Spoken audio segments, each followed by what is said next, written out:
송은재 TV 시작합니다. 조금 전에 발표된 여론조사에서 윤석열 대통령에 대한 지지율이 30%대를 회복했습니다.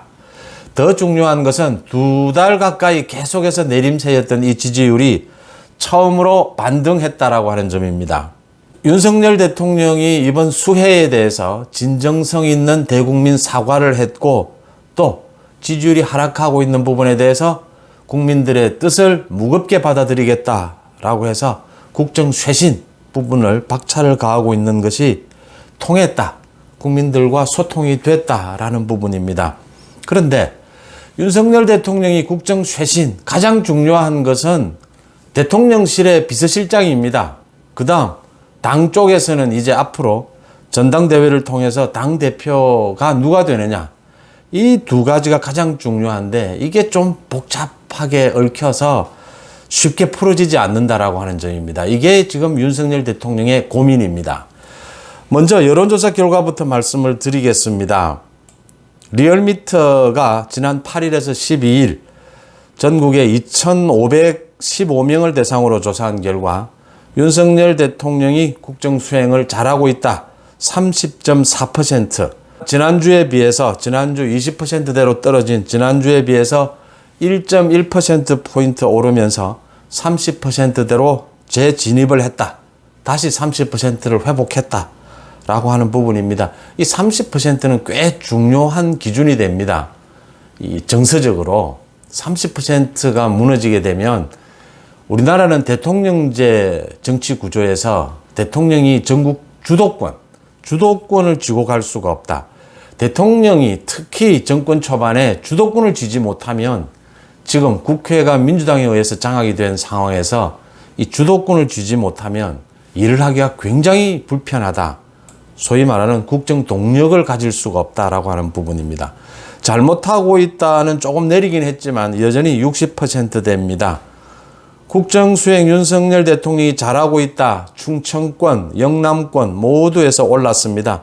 연령별로는 70대 이상, 또 40대, 20대에서 오름세를 보였습니다. 정당 지지도는 민주당이 47.1%, 국민의힘이 35.8%였습니다. 큰 변동은 없고요. 이같이 윤석열 대통령에 대한 지지율이 30%대를 회복하고 지난 2달 동안 계속 내림세였던 것이 반등을 했다. 이 부분이 가장 중요하거든요. 역시 윤석열 대통령이 국민의 뜻이 그렇다면 이건 일관된 겁니다. 윤석열 대통령이 국민을 이길 수 있는 정치는 없다. 윤석열 대통령이 자세를 낮추고 특히 이번 수해 부분에 있어서는 정말 진정성 있게 대국민 사과를 한 것이 국민들과의 그 소통 부분에 성공했다라고 하는 것이고, 민심의 기대죠. 윤석열 정부에 대한 기대가 다시 모이기 시작했다라고 하는 점에서 의미가 있다, 이렇게 보입니다. 이제 국정 쇄신이 문제입니다. 이게 참 고민입니다.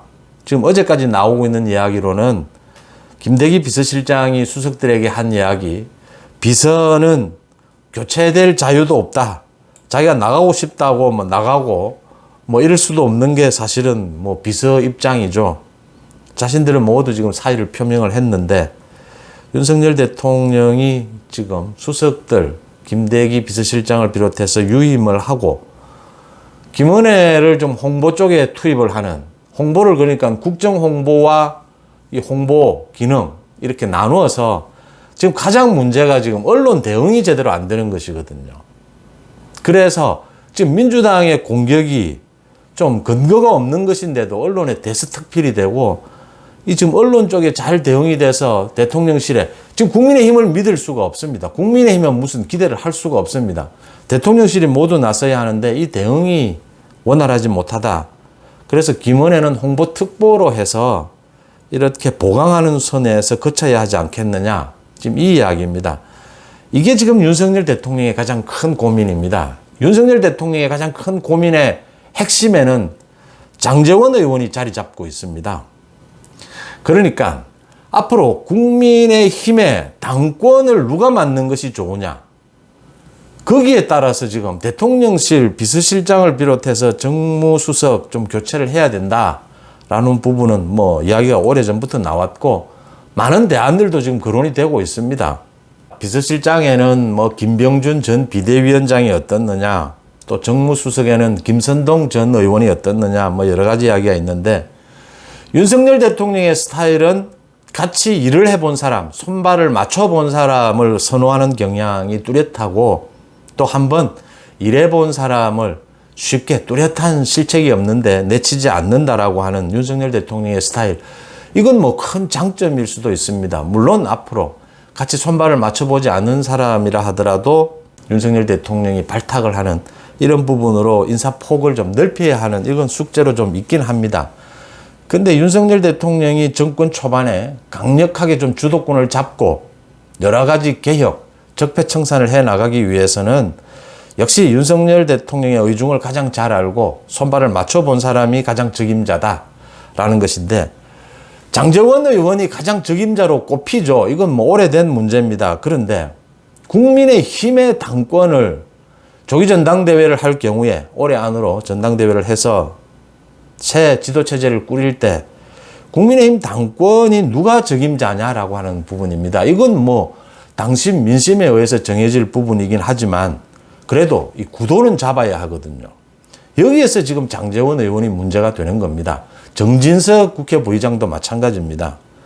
당권을 지금 정진석 국회 부의장이나 안철수 의원이 믿을 수 있겠느냐라는 부분입니다. 이 믿을 수 있겠느냐에는 두 가지가 있습니다. 하나는 안철수나 정진석을 내세웠을 때 민심과 당심을 끌어낼 수 있겠느냐, 소위 뭐 당대표에 당선될 수 있겠느냐, 이준석과 유승민 쪽에 엄청난 저런 분탕질이 있을 텐데 라는 부분입니다. 역선택도 우려가 되고요.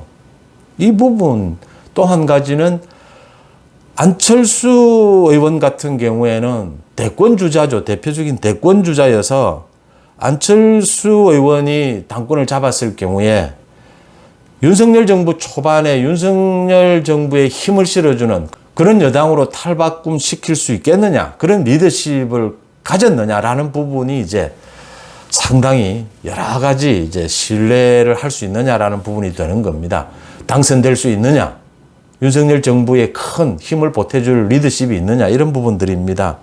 그래서 지금 장제원 의원이 계속 이야기가 되는 것이고, 장제원 의원이 계속 당에 남겠다, 여러 차례 지금 대통령실 비서실장 이야기를 사용하고 있는 것이 그 이야기입니다. 당에 남아서, 장제원 의원은 또 현역 국회의원이고 또 지역구가 있으니까 당에 남아서 역할을 하겠다, 이 부분에 강제를 못하는 겁니다. 이게 지금 당의 문제가 지금 남아있기 때문에 대통령실도 급하긴 하지만 당의 문제도 뭐 그에 못지않게 중요한 문제니까 장제원 당대표 이야기도 그렇게 해서 나오게 되는 겁니다. 이런 절충점으로 인수위 시절에 나왔던 이야기가 장제원 정무장관 이야기였죠.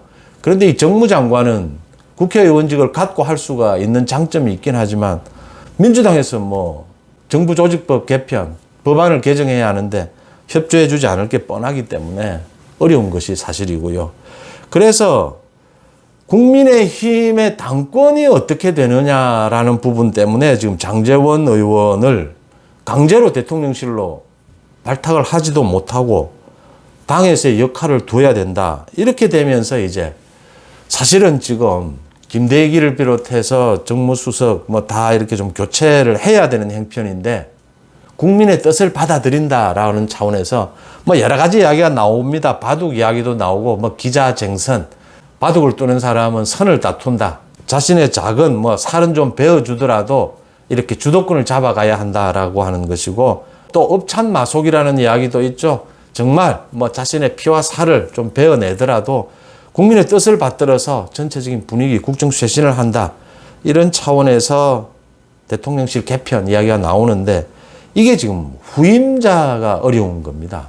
대안이 없다라고 하는 부분입니다. 윤석열 대통령이 사실은 뭐 재신임을 해줬다라고 하지만 대안을 찾기가 힘들다, 지금 여러 사람 이야기가 나오고는 있지만 윤석열 대통령이 흔쾌히 받아들이기 힘든 카드다, 오히려 더 불안이 가중되는 것 아니냐, 이게 지금 고민거리입니다. 그러니까 당권에 대해서 안철수나 정진석 뭐 등등 이야기가 이게 지금 확실하게 신뢰를 할 수 있다면 장제원을 빼서 대통령 비서실로 배치를, 뭐 장제원 본인은 반대를 하더라도 반강제적으로라도 발탁을 하겠는데 이게 지금 윤석열 대통령의 고민입니다. 그래서 지금 대통령실 개편은 뭐 큰 줄기는 그대로 가고 인력을 보강하는 차원에서 이렇게 수습을 해야 하지 않겠느냐 쪽에 무게가 실리고 있습니다. 그런데 이렇게 해서 국정 쇄신의 이미지, 국정 쇄신 뭐 역시 잘잘못을 떠나서 국민들의 뜻이라면 국민들이 좀 바꿔라 라고 하는 것이라면 국민을 이길 수 있는 것은 윤석열 대통령 말처럼 없지 않습니까? 바꿔야 하는데 대안이 없다. 여기서 이제 윤석열 대통령의 인사폭, 겪어보지 않는 사람, 손발을 맞춰보지 않는 사람도 과감하게 발탁을 해야 하지 않느냐라는 부분이 숙제로 남습니다. 어쨌든 윤석열 대통령의 지지율이 다시 30%로 회복했다.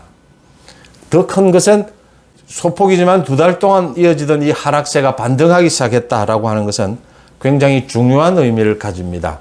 결론적으로 제 생각을 말씀드리면 대통령실 개편은 일정 부분 하는 것이 옳다. 국민의 뜻을 받드는 차원에서 장제원을 비서실장으로 옮기고 당권 문제는 안철수, 정진석 여러 명을 두고 한번 앞으로 좀 시간적 여유가 있으니까 고민해 볼 필요가 있다. 이게 지금 미래의 순서가 아니겠느냐 이런 생각을 해봅니다.